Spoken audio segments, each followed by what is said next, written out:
O canal Reino dos Céus vos apresenta os Estudos 7, a origem da Taná, parte 9, a Taná judaica massorética.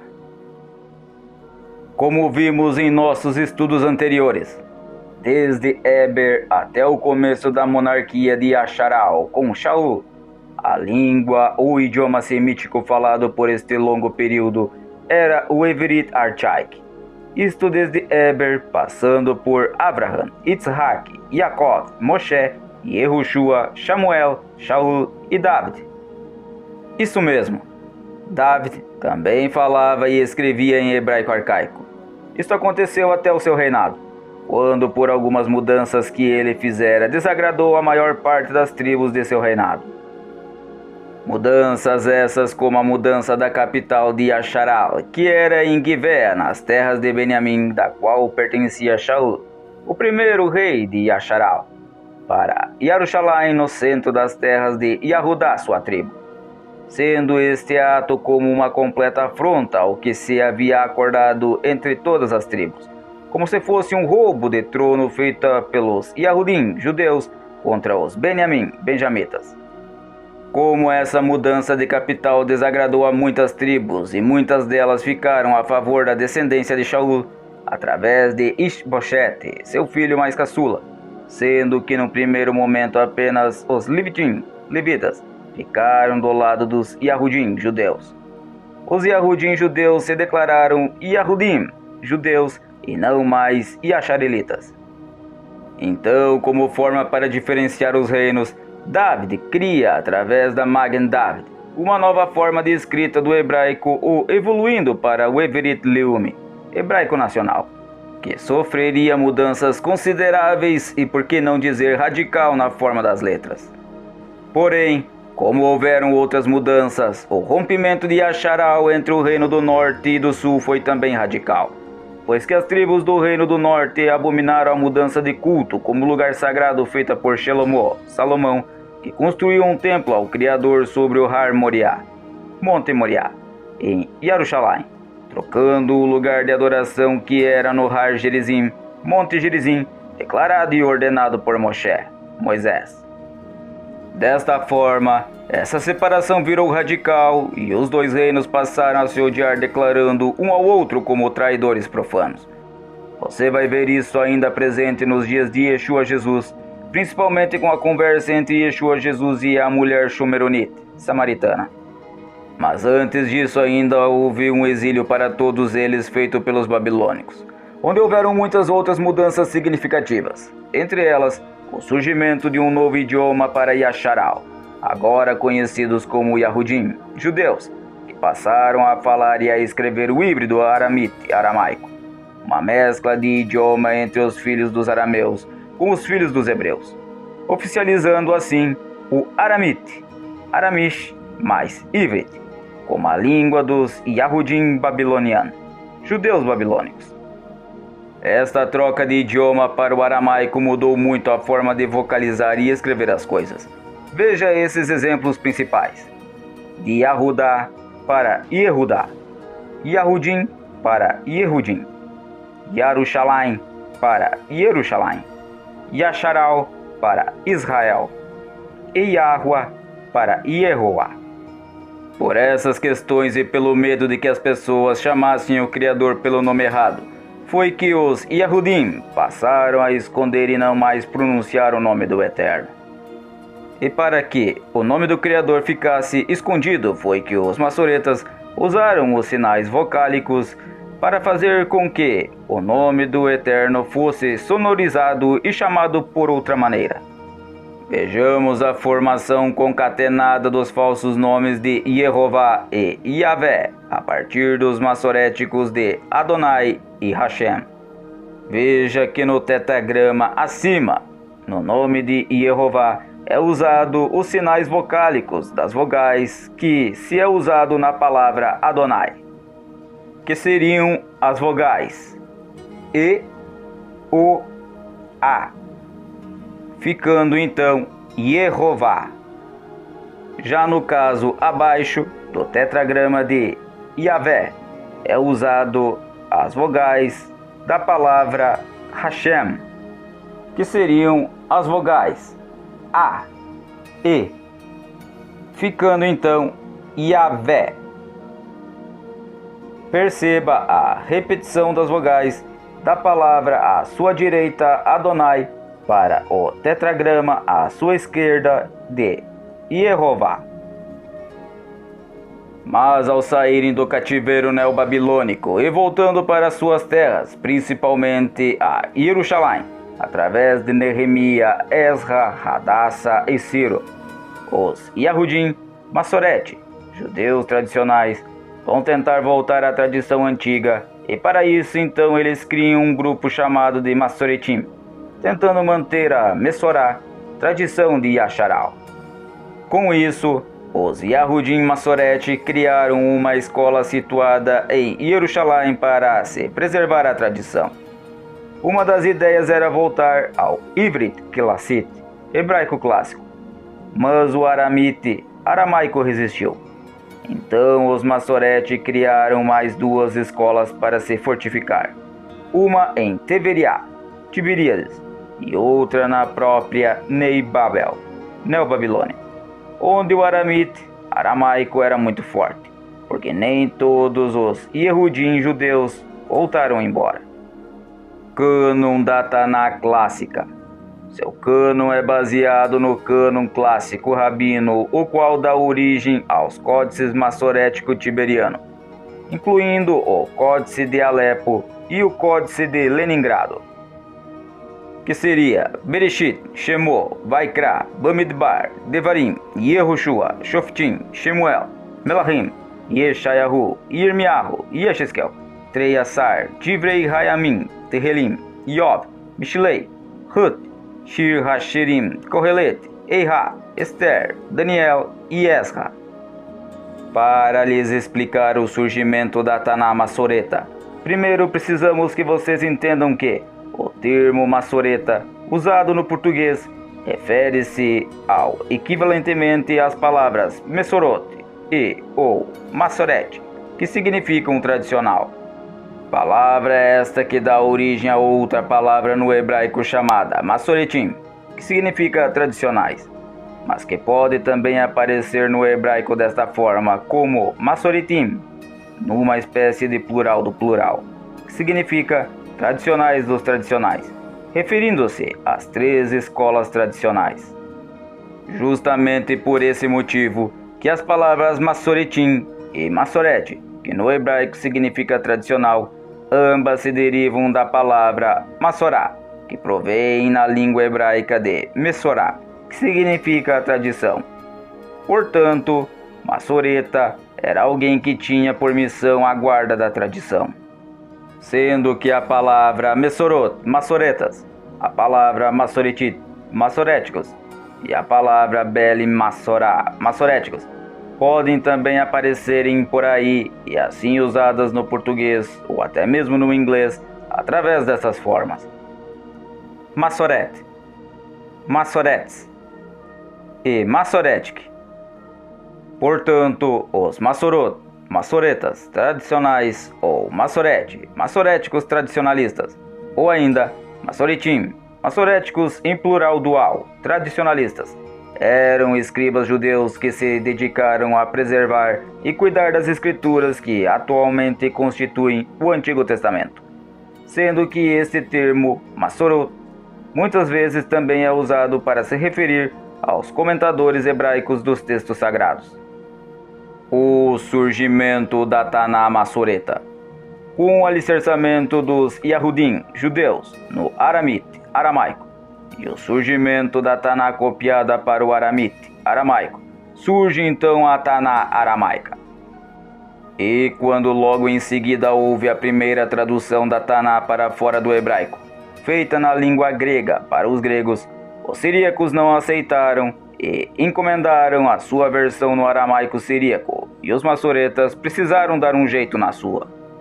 Desta forma, no 2º século a.C., sem os Soferim, e com o surgimento das variantes da Taná no aramite, no siríaco e no grego, é que vai surgir a Taná Massorética com a primeira versão feita pela Escola de Tradição de Jerusalém, Beit Sefer La Massoret Yerushalayim, que nada mais eram do que rabinos da guarda tradicional da Escola de Ben Yehudá de Yerushalayim, os quais reexaminaram todos os escritos sagrados saídos da Neobabilônia através de Esra, o que foi feito por volta do 2º século a.C., e reescrito através do hebraico chamado Ashuri.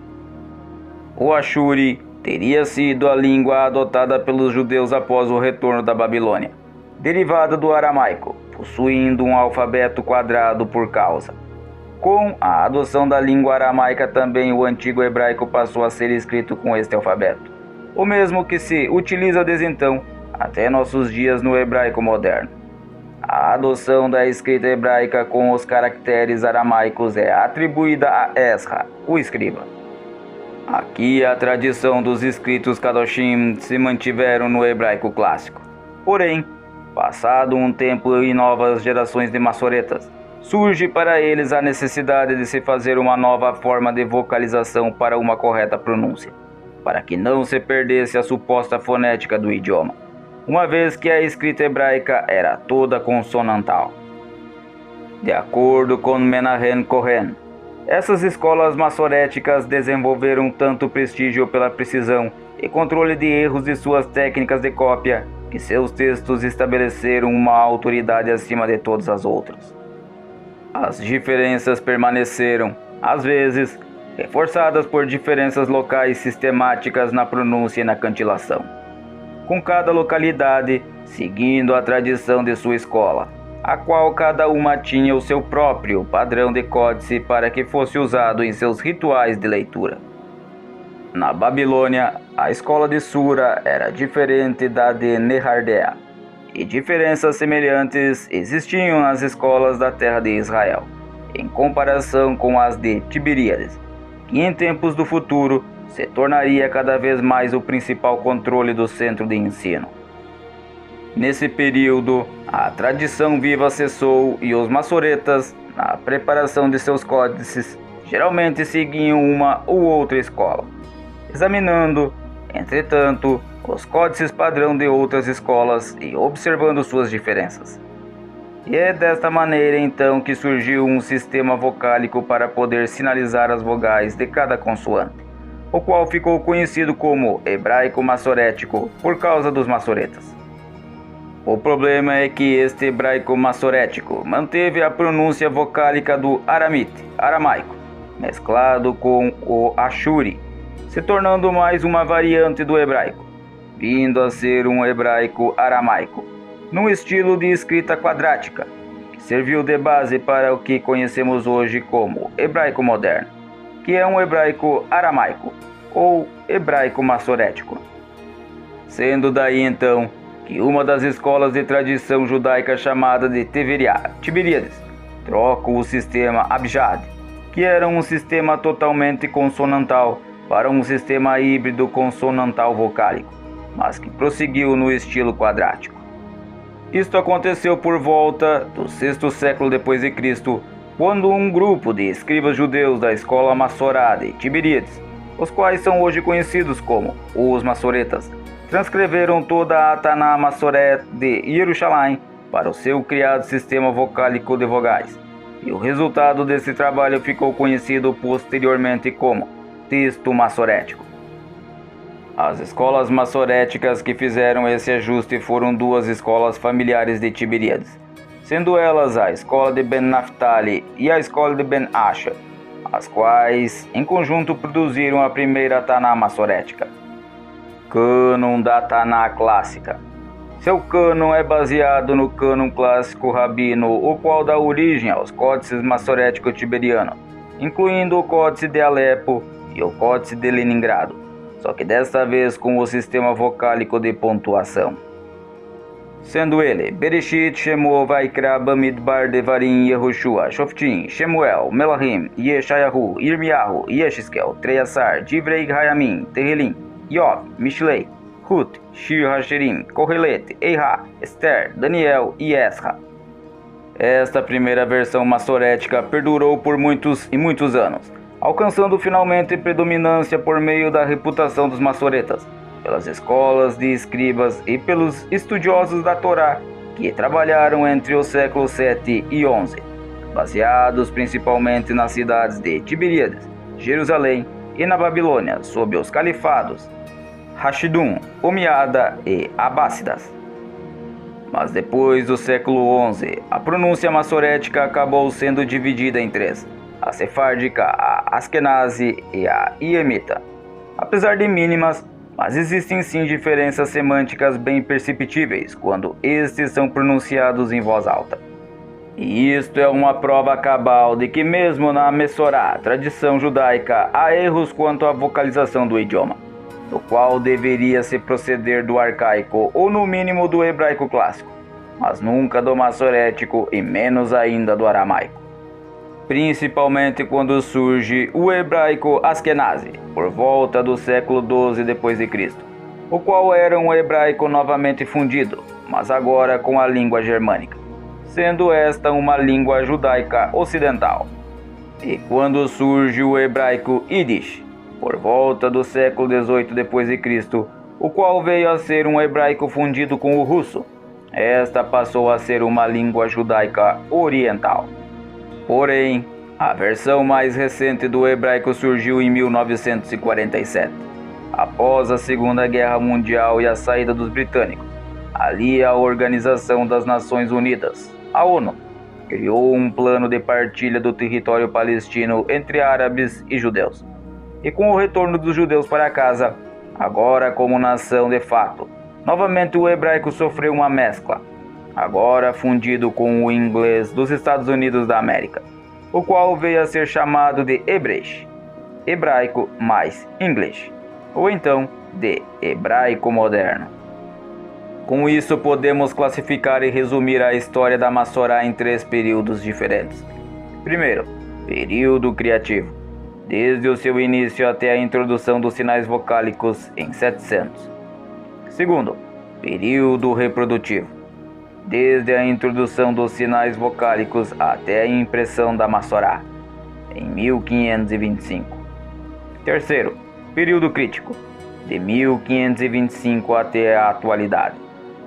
Mas, mesmo com essas variações na língua massorética, a Taná Massoré Teveriá permaneceu como a primeira versão até os anos de 1524 a 1525, quando houve uma nova tradução da Taná Massorética de Tiberíades, feita por Jacob ben Haim ibn Adoniá, na cidade de Veneza, a qual veio a ficar conhecida como a edição de Bomberg da Bíblia Hebraica. Jacob ben Haim ben Isaac ibn Adoniá foi um estudioso das notas textuais massoréticas sobre a Bíblia Hebraica, o qual, ao se estabelecer em Veneza, acabou sendo contratado por Daniel Bomberg como corretor da imprensa hebraica da Bíblia, que ele faria a impressão e que receberia o nome de seu patrão e dono, Bomberg. Por esta feita é que o nome de Jacob é conhecido principalmente em conexão com sua edição da Bíblia Rabínica de 1524 a 1525, a qual ele forneceu com notas massoréticas e uma introdução que discute a Massorá, Kereketib, e as discrepâncias entre os talmudistas e a Massorá. O texto do qual Jacob ben Haim produziu para a Bíblia Hebraica de Bomberg foi um texto eclético que se tornou também a base ou textos receptos para a edição da Bíblia Hebraica de Kittel, que veio a ser publicada com correções em 1906. A Bíblia Hebraica de Kittel refere-se principalmente às três edições da versão da Bíblia editada por Rodolfo Kittel. E quando referenciado, Kittel's Bíblia Hebraica geralmente é abreviado como BH ou BHK, K de Kittel, enquanto que quando se é referida a edições específicas, se abrevia desta maneira: BH1, BH2 e BH3. Bíblia hebraica é uma frase latina que significa Bíblia hebraica, tradicionalmente usada como título para as edições impressas da Tanakh, que também pode se referir às edições subsequentes da Bíblia hebraica na série que se baseia no trabalho das edições de Kittel. Rudolf Kittel, um estudioso do Velho Testamento, a partir de Leipzig, começou a desenvolver uma edição crítica da Bíblia hebraica no ano de 1901, a qual mais tarde se tornaria a primeira de seu tipo. Sua primeira edição, chamada de Edith Rudolf Kittel, foi publicado como uma obra de 2 volumes em 1906 pela editora J.C. Heinrichs em Leipzig.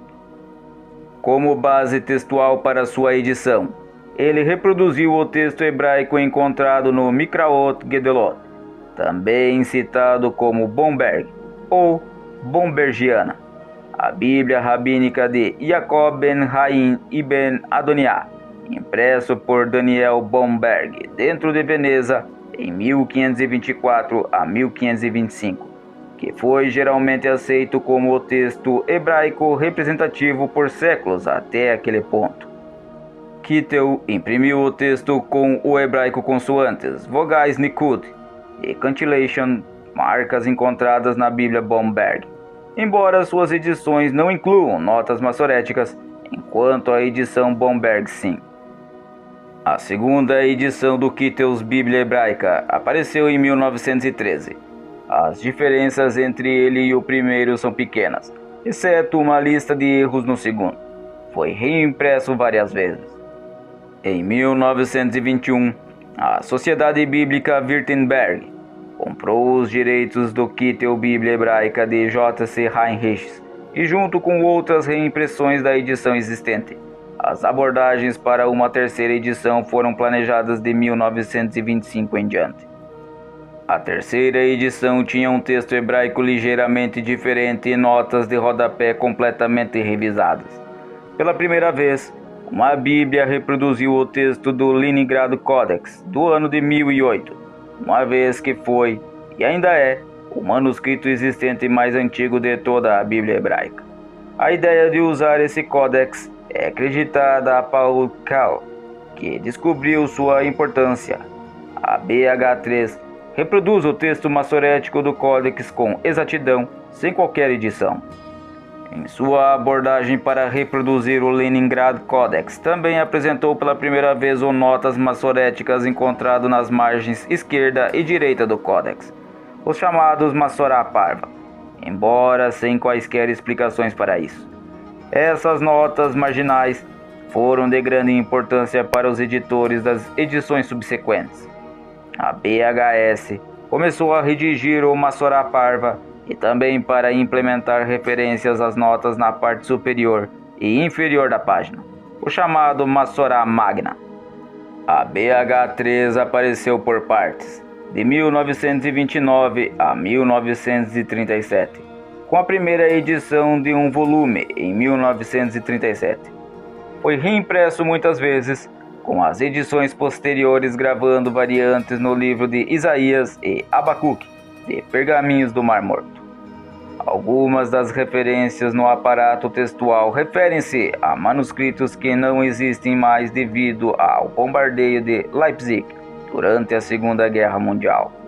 A edição subsequente, a qual substituiu a terceira edição da BH Kittel, foi a Bíblia Hebraica Stuttgartensia. O projeto atual nesta tradição é a Bíblia Hebraica, o texto massorético. Voltando à escrita do texto massorético, o mesmo foi escrito em hebraico antigo, com letra quadrada. Textos que os massoretas alavancaram a pronúncia tradicional do texto de consoantes, pois que o hebraico não tinha vogais, graças a 2 sistemas de pontuação inventados para atender à acentuação vocálica. Com isso, eles padronizaram a pronúncia das palavras do texto, tornando-o igual para qualquer pessoa que o lesse após a época em que iniciou-se a compilação.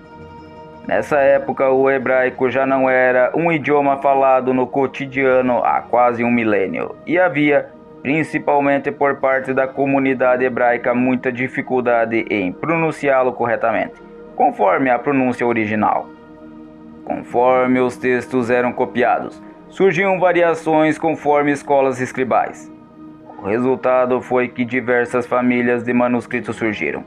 Assim, entre os manuscritos de Qumran, no Mar Morto, por exemplo, 60% podem ser classificados como do tipo proto-massorético e mais 20% do estilo Qumran, em comparação com 5% do tipo proto-samaritano, 5% do tipo septuagintal e 10% não alinhados. Mesmo o tipo de texto proto-massorético encontrado em Qumran não é idêntico ao texto massorético que conhecemos hoje.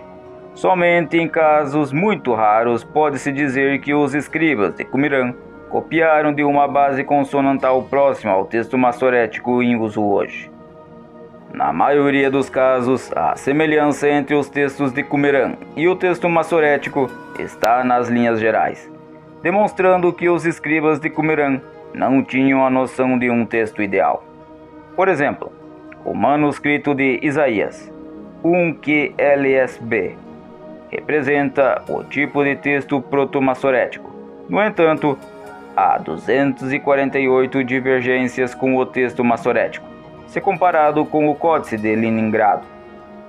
Desse modo, havia uma demanda por uma padronização dos textos. A metodologia utilizada era bastante rigorosa. Ao fim de cada cópia pronta, todas as letras eram contadas, e uma letra era estabelecida como letra central de referência. Assim, as letras do início da cópia até a letra central teriam de estar perfeitamente iguais às do documento original. Também eram contadas todas as letras desde a letra final até a letra central. Em caso de discordância, todo o trabalho era destruído e uma nova compilação realizada. Foi vocalizado o texto com dois sistemas criados, um da Palestina e outro da Babilônia, e padronizado diversas variantes e leituras possíveis. O texto massorético teve influência da Septuaginta em adotar algumas divisões de livros, inclusive a divisão da Torá em 5 livros, e algumas leituras e vocalizações. Por criarem uma base para a interpretação do texto hebraico, aperfeiçoando os símbolos da escrita, já que até então não havia um sistema definido de regras gramaticais por escrito, os massoretas são considerados os pais da gramática da língua hebraica atual, vindo a existirem 3 famílias de vocalização do texto massorético, sendo elas o de Jerusalém, o de Tiberíades e o da Babilônia, e 2 famílias de edição consonantal e glossas, a de Ben Naphtali e a de Ben Asher. A pronúncia está dividida em 3, sendo elas a sefárdica, a askenazi e a iemita. Apesar de mínimas, há diferenças semânticas quando ocorre pronunciado em voz alta. Por fim, Jacob ben Haim e ben Adoniá foi o responsável pelo texto eclético que se tornou o texto massorético para as traduções para fora do hebraico. Portanto, resumindo, a Taná massorética é a versão no hebraico massorético da Taná clássica original. Ela até manteve o padrão clássico do hebraico nacional após a saída dos israelitas do exílio da Neobabilônia através de Esdras, o qual é considerado o homem do livro pelos judeus, exatamente porque teria sido ele a juntar e agrupar toda a Midrash israelita, principalmente os livros sagrados, os quais foram chamados de Taná. E para manter a Taná no hebraico clássico na qual ela estava escrito, uma vez que como o aramaico havia ganhado grande proporção com os israelitas dentro do cativeiro com a hibridade do hebreu com o arameu, sendo que havia outros grupos de judeus que preferiram ficar com o hebraico híbrido com o assírio chamado Ashuri. Foi que surgiu o primeiro grupo de massoretas, criados para manter a tradição da cultura, língua e idioma hebraica, sendo esses massoretas os quais revisaram e avaliaram todos os escritos saídos do cativeiro com Esdras. Pois que ao se começarem a surgirem novas versões da Taná clássica no aramaico, no siríaco e no grego, essa versão massoreta surgiu para manter a originalidade dos escritos sagrados, vindo então a surgir a primeira versão da Taná Massorética, feito pelos massoretas da escola de Ben Yahuda de Jerusalém. Mas as outras versões tomaram proporções maiores e a tradição não conseguiu se manter acima das variantes que surgiam. E desta forma perdurou do século II a.C. até ao século VII d.C., quando uma das outras escolas massoréticas toma peito e cria um sistema próprio para manter a tradição hebraica. Nisso surge o sistema massorético com vogais e sinais, tudo padronizado, o qual se segue até hoje, com uma escrita chamada de quadrática. Mas vale ressaltar que não acabou por aí.